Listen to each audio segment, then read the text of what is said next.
Namaku Rima. Aku adalah seorang istri yang memiliki suami yang sangat bekerja keras untuk kehidupan kami, saya dan anak. Suami saya biasa lembur pulang tengah malam dan kemudian tertidur dan seperti biasa menjalankan rutinitasnya untuk mengantar anak kami satu-satunya bernama Jelita berusia 7 tahun untuk pergi sekolah. Suamiku adalah suami yang tidak romantis. Setiap hari memang dia menciumku ketika dia pergi kerja atau pulang dari kerja. Tapi aku tidak memperdulikan begitu sangat karena aku pikir memang dia adalah tipe yang tidak romantis. Suamiku dan aku jarang berbicara satu sama lain. Ketika kami berada di meja makan, seringkali dia sibuk dengan handphonenya, pun aku sibuk dengan handphoneku. Tapi rumah tangga kami baik-baik saja. Aku bisa bermanja-manja dengannya dan dia memenuhi semua permintaan-permintaanku. Sampai suatu ketika, suamiku yang bernama Mario ini sakit. Pencernaannya sakit sehingga ia harus dirawat di sebuah rumah sakit di ruang ICU. Ketika aku merawat dan menemaninya sehari-hari, salah seorang wanita datang untuk menjenguknya. Wanita yang belakangan aku tahu bernama Meisha ini adalah temannya dulu ketika masih kuliah, teman suamiku. Namun ada yang berbeda dari Meisha. Wajahnya biasa saja, rupanya biasa saja, tapi matanya memancarkan kehangatan. Dan setiap kali Meisha berbicara, senantiasa mulut yang keluar, kalimat yang keluar dari mulutnya adalah kalimat-kalimat yang mungkin saja setiap orang yang mendengarkan akan jatuh cinta pada Meisha. Dan aku merasa ada yang berbeda dari mata suamiku ketika memandang Meisha. Pendar mata yang tidak pernah aku lihat sebelumnya. Bahkan suamiku tidak pernah melihatku dengan pandangan seperti itu. Aku baru tahu Meisha bertemu dengan suamiku 5 bulan yang lalu dalam sebuah pekerjaan. Dan aku ingat-ingat 5 bulan yang lalu suamiku juga sangat baik, memberikan perhatian yang luar biasa terhadapku dan tak jarang memberikan banyak sekali barang-barang baru untukku. Beberapa saat kemudian hari terus berjalan dan Meisha kembali lagi untuk menjenguk suamiku. Saat itu aku sedang menyuapi suamiku dan aku merasa sangat kesal karena suamiku tidak juga mau makan. Tubuhnya semakin lama semakin mengurus dan Meisha memberi isyarat padaku untuk memberikan piring tersebut ke tangannya. Dan aku pun menyerahkan begitu saja pada Meisha. Meisha mulai menyuapi suamiku dan makanan itu habis. Suamiku memakan setiap suapan dari tangan Meisha. Hatiku sakit sekali melihat pemandangan itu. Kenapa dengan tanganku sendiri suamiku tidak mau untuk menghabiskan makanannya, tapi di tangan Meisha dia mau menghabiskannya. Kemudian aku merasa bahwa rasa sakit ini lebih sakit daripada aku memeluk tubuh suamiku dan suamiku membelakangiku. Aku berharap suamiku mau menciumku, tapi dia tidak juga mengkunjungku. Ini jauh lebih sakit rasa itu. Dan hati ini lebih sakit rasanya dibanding ketika aku melahirkan anak Mario, anak suamiku itu dengan operasi sesar. Rasa sakit ini lebih sakit rasanya dibanding aku dicueki olehnya ketika dia sibuk dengan laptopnya atau dengan handphonenya. Aku sakit sekali melihat pemandangan di depan mataku suamiku disuapi oleh gadis lain. Kemudian, aku tak punya alasan untuk membenci Meisha. Meisha adalah gadis yang sangat baik, wanita yang sangat baik. Dia sering membawakan makanan untuk aku dan anak-anak di rumah sakit. Suatu ketika Meisha pun pernah menjenguk suamiku dan ia datang dengan suaminya dan anak-anaknya. Maka apa alasan aku untuk membenci wanita yang sangat baik tersebut? Di suatu sore, ketika hujan rintik-rintik, aku pulang sebentar dan aku bertemu dengan anakku Jelita di rumah. Dan anakku mengatakan, "Mama, aku baru saja menemukan passwordnya ayah. Dan mama lihat, ayah lagi kirim-kiriman email dengan tante Meisha. Mama mau baca," kata Jelita. Maka aku pun membaca email yang dikirimkan oleh Mario suamiku terhadap Meisha. Dan apa isi dari email tersebut? Suamiku mengatakan, "Meisha, kau tahu, sudah lama aku memendam rasa cinta terhadapmu.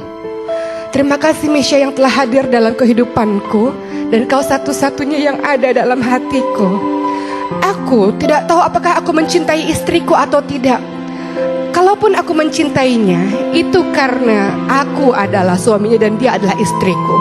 Kalaupun aku mencintainya, itu karena dia adalah ibu bagi anak-anakku.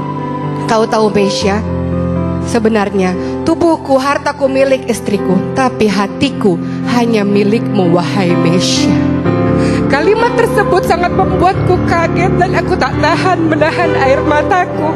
Selama 8 tahun pernikahan, nyata-nyatanya suamiku yang aku anggap sangat baik dan bertanggung jawab terhadapku tak memiliki rasa cinta di hatinya terhadapku. Dia mencintai wanita lain, dia mencintai Mesya. Dan mulai saat itu, aku pun berusaha untuk menulis surat, untuk meluapkan rasa sedihku. Surat yang tidak pernah aku berikan kepada suamiku. Aku tulis hari demi hari perasaanku. Dan aku pun berubah menjadi istri yang jauh lebih baik daripada sebelumnya. Aku berusaha melayani suamiku dengan sepenuh hati.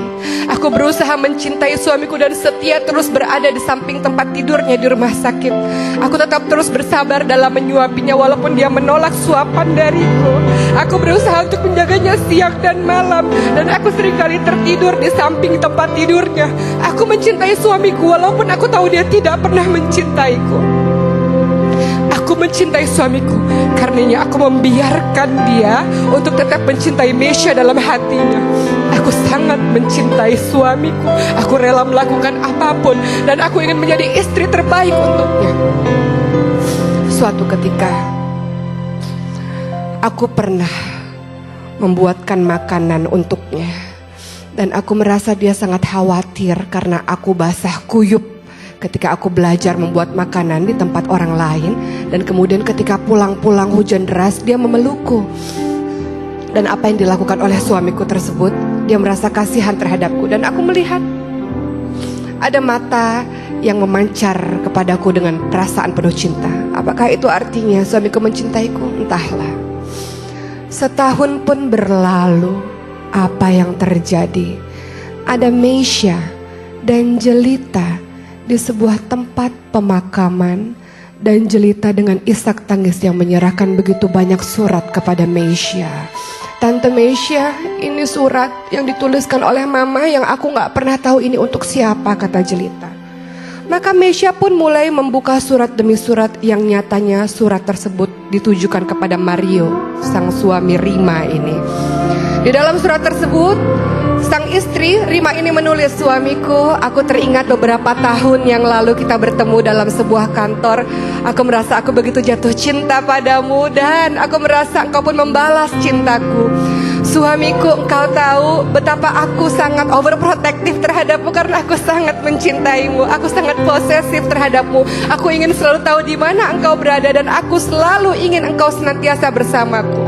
Tapi suamiku, aku baru menyadari bahwa semua yang terjadi dalam pernikahan kita adalah tidak seperti terlihat. Bahwa ternyata engkau tidak mencintaiku, suamiku. Tapi tidak apa-apa.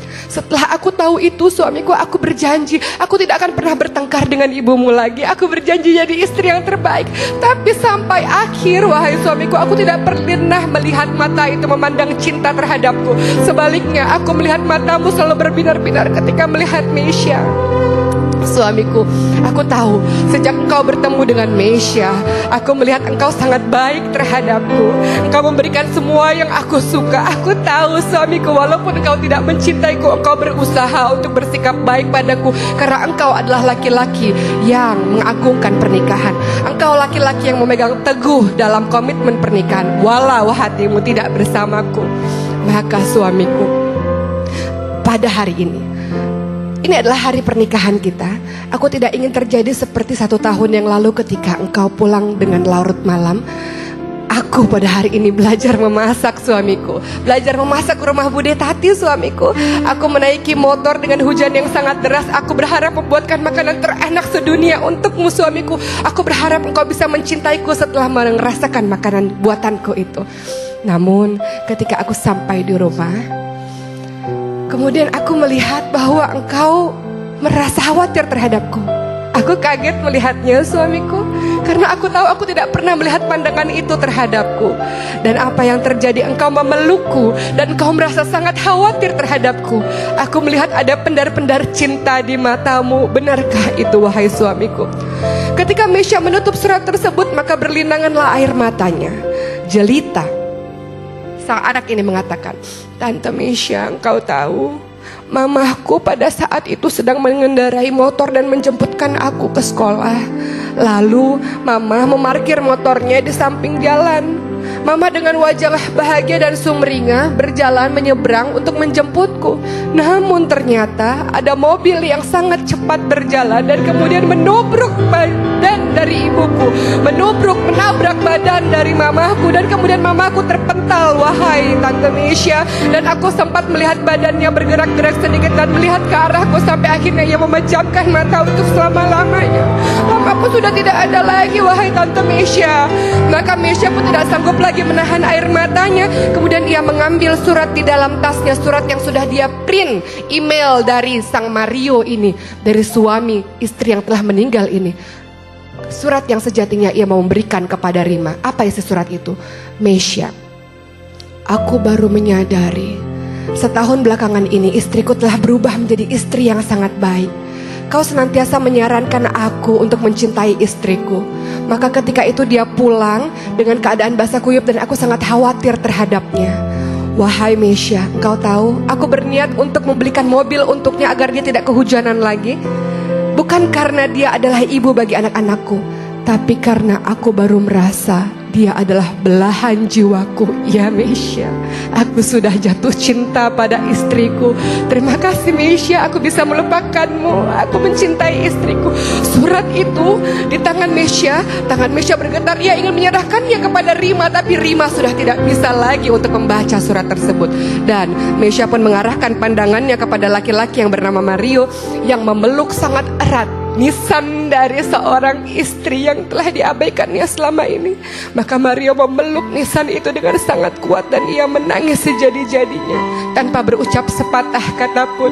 Lihat, akulah suami, kata Mario, orang yang memang telah berselingkuh pikiran dan hati, memikirkan wanita lain, bukan memikirkan istriku sendiri. Maka Mario pun terus menangis dan Mesya mengatakan, lihat, inilah kisah bagaimana baru merasakan cinta yang sangat dahsyat ketika orang itu telah tiada. Kisah ini mendatangkan pembelajaran berharga untuk kita. Mungkin kita tidak berselingkuh secara fisik, tapi pikiran dan hati kita memikirkan pria lain. Pikiran dan hati kita memikirkan wanita lain. Rumah tangga yang sejatinya di dalam Al-Quran dikatakan sebagai mistakon walizo, sebagai seorang perjanjian, sebagai sebuah perjanjian yang kokoh. Kemudian kita nodai dengan apa? Dengan kita memikirkan orang lain. Ingat, pernikahan adalah perjanjian, adalah amanah. Bagaimana kita sejatinya berusaha mencintai pasangan kita karena dia yang terbaik, karena dia jodoh yang terbaik yang diberikan oleh Allah Subhanahu wa Ta'ala. Maka hindarkan diri kita dari memikirkan orang lain, memikirkan orang yang haram untuk kita, dan senantiasa luruskan pikiran kita, hati kita untuk mencintai suami, untuk mencintai istri yang dihalalkan Allah untuk kita. Insya Allah mudah-mudahan kita menjadi pasangan yang saling menjaga kesetiaan satu sama lain. Maka kehidupan rumah tangga sakinah, mawaddah, warahmah insya Allah mudah-mudahan menjadi pembelajaran.